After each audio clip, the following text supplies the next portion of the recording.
Hey guys, welcome back to my YouTube channel. So today I'm doing a video that I've been super excited to do, and it's going to be assumptions about me. I was a little bit nervous because I have watched other YouTubers and some people are like really ruthless with what they leave. But I had a good variety. I kind of went through it. I just wanted to kind of see what people were asking. So I'm just going to pick random ones.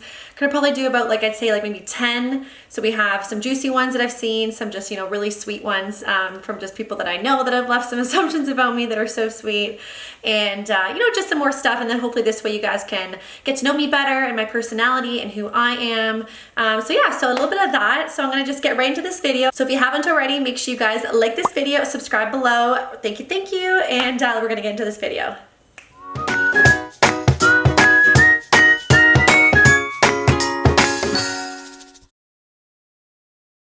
All right, guys, so we're gonna get right into it. All right, so I'm just gonna do one really random one, but really, easy to go is you have bad eyesight. So I don't have bad eyesight, but I definitely have bad eyesight for distance. I do have glasses, and I only wear my glasses when I'm driving at night or I'm driving somewhere and I don't know where I'm going and I need to be able to read the signs. Because I don't know about you, if you have good vision, I'm sure it's even still hard to see the writing on some of these streets. They're sometimes, really small, at least I think so. But anyways, I just have my glasses for distance and details from really, really far away. Otherwise, I really rarely wear my glasses. I just don't want to weaken my eyes more to make them reliant on them. So I only wear them when they're 100% necessary. Okay, so that was a good first one. I like it. Okay, let's see here. You're always on a diet. Okay, so diet, I feel like I like to think of more as a lifestyle. I have dieted obviously from doing all my fitness competitions I've done, and my goal basically coming out of all my shows and just letting my body have its time to reboot and rebalance and just kind of, take a chill pill, because I am a natural athlete and I did 13 shows pretty close together from basically the, mid to end of 2014 until the end of 2017. And going from the regional level at the time, we had to go to provincial to qualify for nationals. So anyways, long story short, to get back to this assumption, I'm not always on a diet. I am just aware of what I eat so that I do, have that balanced appetite, balanced diet, not appetite, balanced diet, because I really promote the 80-20 rule. Just because I like to maintain a physique that I feel confident in, and I do definitely enjoy in moderation. I haven't really dieted since I was a competitor. I might be, doing a bit of dieting when I'm leading up to my wedding next year, but just because, I just want to dial it just a little bit. I'm very confident if I went on my wedding day, the way I look right now, I'd be content, but I'm a perfectionist and I like to just, look that little bit better that I know I can be capable of. So I'll probably diet a little bit for that. Leading up to the wedding, but in terms of do I diet all the time, definitely not. You can ask my friends and family, my fiance, his family. I love to eat, guys. Oh my gosh, you guys don't even know how much I eat. Some days are more than others, but you know what I mean. Okay, next assumption. You are going to compete again. So one thing that I really love is I've gone to a place with my physique where I can really eat a lot even on days if I go out, and I'm pretty much around the same number always. My weight fluctuates maybe 1 or 2 pounds. But I mean, I'm just feeling in such a great place that I'm like, oh my gosh, I don't want to tamper with anything, because again, when you go through anything extreme, your body is going to reflect that. I got some breakouts on my face when I was competing because of the high stress, and anything extreme, you have to have that time to recover and kind of rebalance. And that's the one thing that I don't want to do again, kind of thing. Just because whether you are a natural athlete or an open athlete, whatever it is, competing is really hard on your body. And I'm feeling in such a great place that, I do really want to go back on stage, just one more time at least, just because my goal, my dream was always to become an IFBB bikini pro.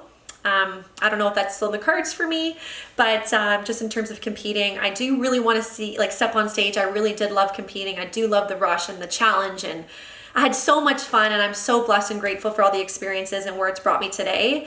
But in terms of how I'm feeling right now and feeling so balanced, normal menstrual cycle, no more breakouts, just feeling like I can enjoy in moderation. I'm still maintaining my weight, and, I basically spent a full year after competing just letting my body reboot and, bring down my weight set point, just a little insight kind of going into this whole topic. I spent 2019 wanting to lose like 1 pound a month. So I did it extremely slowly, and I lost 12 pounds for 2019.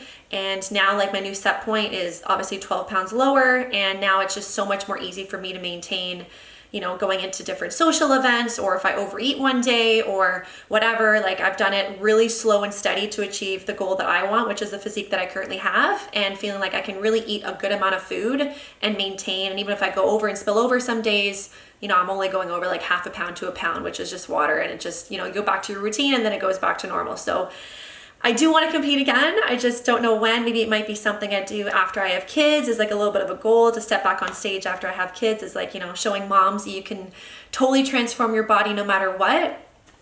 But, as of right now, I'm feeling content and just really focusing on my clients and my business and just, enjoying that balanced lifestyle.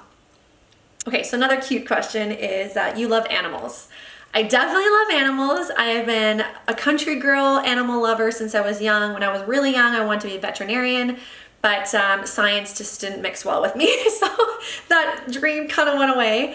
I just love to be involved with animals. I rode horses for a long, long time, years and years, worked on farms, which is what I credit a lot of my upper body strength and lower body strength is from, riding horses, farm work, all that kind of stuff. Guys, if you want to get strong, put your kids into farm work when they're young. I promise you they're going to be real strong by the time they get to be a teenager and above. I love animals. Like, I don't have a dog currently. Unfortunately, will we had to put him down on New Year's Day. I didn't talk about it much just because it's just extremely sad, and I miss him every single day, and I really do miss having a pet. They become such a companion and like literally family. If you have a dog, or a pet in general. If you've never had a pet, you should, because it's such an amazing love that you cannot experience unless you have an animal that's, cat, dog. I loved horses. That was, again, my first passion. I just love animals. I'm an earth sign. I'm a Capricorn. I just love nature, animals, all that. So that assumption was 100% correct. Okay. Let's see. Okay, we'll do a juicy one. So this person said, your life is easy. Okay, so how do I answer that question? So I have lived a very blessed life. Like, my parents have done everything for me, but I also had to work really hard. Like, my parents never just gave things to my sister and I. We had to like work hard in school. We had to have certain grade point averages. We had to, be independent, work. Like, I've been working since I was 12 years old. Again, like, I worked on farms. I think maybe I just turned 12, like in the summers. I've been working since I was really young, and I've always loved to work. And my parents, obviously, they've done everything for me, and they supported my riding when I was riding horses, and, obviously paid for me to have a great education. But anything that I wanted, I had to earn on my own. And currently, I still live at home. Unfortunately, if you guys have seen my Instagram pictures and just general stuff, this isn't my own home. This is my parents' house. But I cover all my own expenses. I don't pay rent. Thank you, mom and dad. But I pay for everything myself. I pay for my own groceries, my own car, bought my own car, my insurance, gas, like phone, like literally everything that I buy is with my own money that I've worked hard for. And I'm proud of that. I love, being able to support myself. And I've always been a very ambitious, hardworking person. I'm not cocky, but I will say that about myself. I just love working hard and, using my own money to, make my own way and, save. And, if I want to buy something, I'll buy it. Otherwise, I don't really need anything. I'm not someone that's always looking for the next, designer thing. I have some really great things and I love them. And, I'm saving up for my future, for my fiance and I, when we move out and we have our own home. And all that wedding stuff and travels and kids, because you guys know I want to have 4 kids. Make note, Daniel, if you're watching this. So I definitely have an easy life in the sense where I've been very fortunate, and my parents have done everything for me, and I work really hard to make a good life for myself, but it's not easy in the sense where as an entrepreneur, like, you're dependent on making your own income. No one's going to give you clients. No one's going to do the work for you. If you don't have that drive, you're not going to, be successful. Like, I literally love what I do. So I will work every single day and be totally happy doing that. And I do. I literally work every single day, whether it be one-on-one clients, online client work, making content for all my socials, like just like this video right now. You know, I'm just really blessed that I do love what I do, and you know, I found my passion, and that's helping individuals feel their best, feel healthy, confident. And I've always been a very active person, so being able to obviously incorporate that in terms of my career is awesome. So I live a very amazing life, but I work very, very hard, like very hard. So that is going to answer that assumption. Hopefully that answers it. Okay, so another assumption is you are a beautiful person inside and out, but wait, you are. So one of my lovely clients, she said this one, she did this one. Shout out to you, Palmyra, you're so sweet. And honestly, I just try to be the best person I can be for myself, for my clients, for my fiance, for my family, my friends. I really believe you only have one life, and you know, you just want to be the best you can be. Like, why waste any time being a shitty person? I don't know, but I just love, you know, all the good vibes and, you know, being happy, because, you know, I go through times where I feel sad, but I really try to look at the good in everything and try to be happy as much as I can, because one, I have been a happy kid since I was young, but two, I just, you know what, I don't want to waste any moment of life, because you never know when you can be gone. So hopefully that answers that assumption. All right, so another assumption is you can eat anything you want and not gain weight.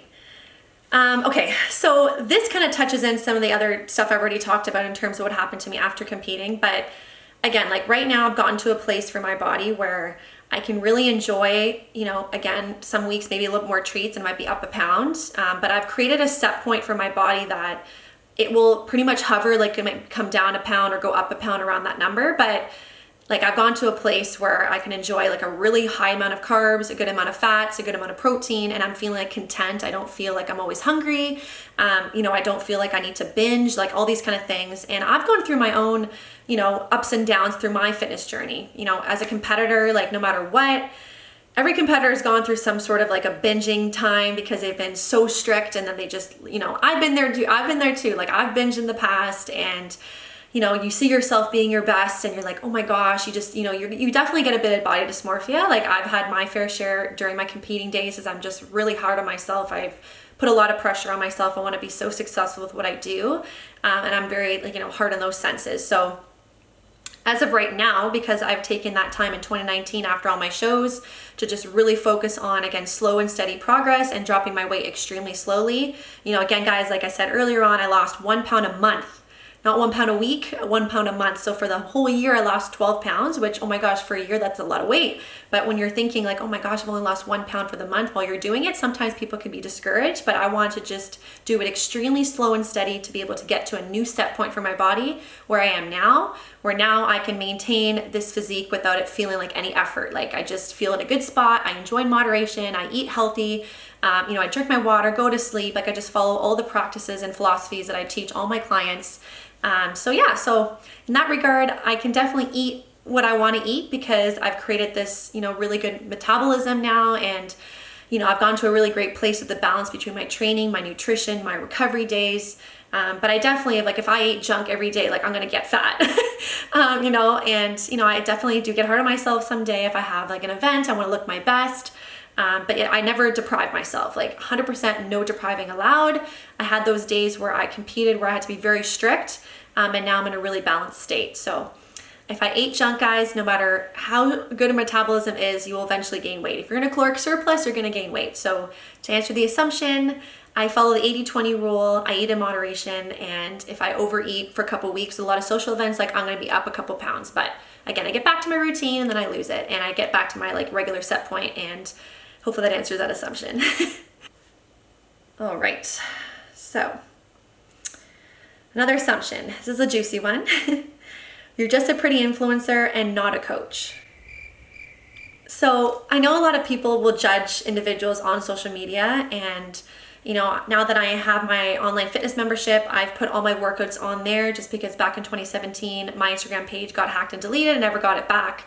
And I put so much time into my workout videos, and I did put tons of new workout videos on my current Instagram page since I had it. So for 3 years, I was constantly posting content.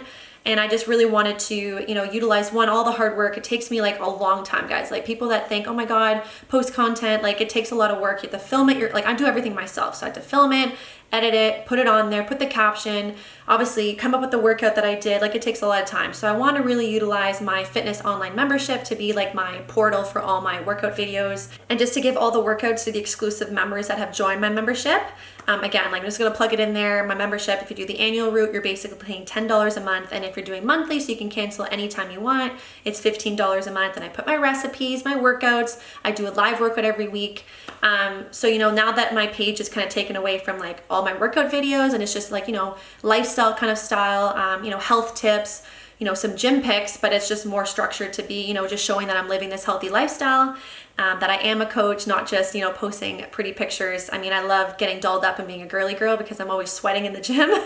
But I'm definitely a coach, and I use my Instagram just to promote that you can live a healthy lifestyle, enjoy balance, feel glammed up, have fun, work hard in the gym, kind of a little bit of everything. And if you guys have been following me for a while, you probably know that. But if not, then hopefully this gives you clarity on that. So I am a fitness coach, health coach, wellness coach, personal trainer, anything in that realm. And I take all my pictures on my social media, especially my Instagram. Again, this is probably referencing Instagram, just to be able to show that you can work hard, eat well, be confident, be healthy, and just live an awesome, healthy lifestyle. Okay, so let's do another one. So one of my clients, you're so sweet, goes, Personal Trainer of the Year 2020 in the GTA. Oh my God, I'm so honored. But no, I don't have any kind of like, top recognition kind of thing within the whole GTA. I really do try my best to help my clients be as successful as they can, give them every bit of tools. I'm so meticulous, so particular, such a perfectionist in explaining the science behind why I recommend things to my clients, the methods that I follow. I really, give as much knowledge as I can to all my clients so that they have everything they need to be successful. And I'm just so honored that, the client that wrote this, I'm so honored that you think that of me. And, I got to look into, there's sometimes like these reader's choice within different, regions that you can apply for. So I'm thinking maybe I'll look into that, because that'd be kind of cool to be, if you guys vote me in, that kind of a thing. But I just, I'm just so honored that, my clients enjoy their workouts and they enjoy the process working with me. And, I really take pride in what I do. So that assumption just melted me. Okay, so another one. I'm always upbeat. Okay, yes, I definitely am always upbeat. A little side note, when I was a baby, my parents would get people coming up to them and be like, oh my gosh, your kid's just like smiling at me. Like I didn't even do anything. She's just smiling. And I've always been a very happy, positive person. It's just like who I am. I definitely get sad. Like, don't get me wrong, I'm a normal person. I've cried lots for different things. I've been angry, I've been sad, gone through all the emotions too, but I really try to be as upbeat most of the time, and I usually am upbeat. I'm very bubbly and I love to smile, and 3.5 years of braces definitely helped that smiling department. But yeah, I definitely am upbeat, so that assumption is 100% correct. Okay, so the last one I'm gonna do, let's see a good one. Actually, I'll do two more. Okay, this one is, do you think you're fat? So I don't think I'm fat, but I definitely, as a woman, I have my days around my period, or, if I overeat something that I shouldn't have, that I know I'm intolerant to. Like, I definitely have emotions. Every woman thinks they have moments where they're fat, like, even though I know I'm not. And don't hate me if anyone's watching this and be like, oh my gosh, Abby, how could you say that? But I'm just trying to say in the mindset where, like, I have days where I feel, not tight, not, I feel like icky. And then, naturally I'm like, oh, I don't feel like I'm fat, but I just, you just don't feel your best. So I wouldn't say like, oh my God, I'm fat. I've had moments, after my fitness competitions when I added a little bit more weight on than I wanted to, I just feel like, okay, I'm a little bit fatter than I like to be. So to be totally honest and transparent, like I have said that about myself in the past to myself. I don't say that to other people. Again, like I have a high standard for myself, but, on the regular, I don't tell myself I'm fat. If I'm feeling bloated, I just feel like, oh my God, I just feel a little bit watery. I don't feel as lean. I don't feel as tight. And I just don't stress about it as much as I can. Like I've really focused on my mindset and just be like, you know what? Again, fitness is a lifestyle, and I would just, get a nice workout in, or I just go for a walk just to decompress in my mind, drink my water, go to bed. Like getting a good rest really helps bring down inflammation and water retention. So make sure you get your sleep, guys. And that would kind of be like what I would do to help, get rid of some bloating. But again, hormonal wise, if it's my period, just the way it is. I just make sure I don't eat anything super salty or processed on my period because that adds extra bloating. I just drink my water and, you know, eat well, good food, so that this way I'm still feeling as good as I can while I'm having my menstrual cycle. Okay, so last one I'll do is something that's really fun, and someone did horseback rider ? Happy face. So before I was into fitness, I was an equestrian. I rode horses since I was 5 years old, and that was like my first passion. If you guys are, you know, new to my channel, my goal, my dream was I always wanted to go to the Olympics. I wanted to be an Olympic athlete and be on the podium. Like, I've always loved to just, you know, represent Canada and all that kind of thing. But unfortunately, that wasn't in the cards for me. And when I got into fitness, it just was like totally by fluke. Long story short, I worked at Joey's as a server, and someone came in that was in bodybuilding, was like, you gotta do a fitness competition. I'm like, what the heck is that? Anyways, I entered, and then I just was like, oh my God, I love this. But yeah, horseback riding was my first love, my first sport that I was really committed to. I rode competitively all over Ontario, in the US, Florida, Pennsylvania, New York, like pretty much all over Ontario in the United States. And then, you know, obviously I'd love to get back into riding, but you know, I have to really focus on my career and building a name for myself so I can support myself, have a family, all these things. And riding is a great sport in the sense you can get into it whenever. So maybe in the future I'll get back into it. I'll definitely, you know, love horses and riding forever. They're definitely such an amazing animal, and they've always hold a special place in my heart. So yeah, so your assumption was a horseback rider. I was definitely a horseback rider. Basically, I stopped riding. When did I stop riding? I think it was like maybe 5 or 6 years ago. Oh my gosh, I can't believe that much time has gone by. But yeah, so my first love, I was a competitive horseback rider, and you were 100% correct on that assumption. So guys, I hope you enjoyed that video. It was really fun answering your assumptions. If you guys want me to do another video like this, comment below, let me know. If there's any other topics you want me to do that are trending on YouTube, let me know as well. I'm always open to your feedback. And don't forget to give this video a thumbs up and subscribe below. That'd be awesome. I hope you guys have a great day, and we'll chat soon.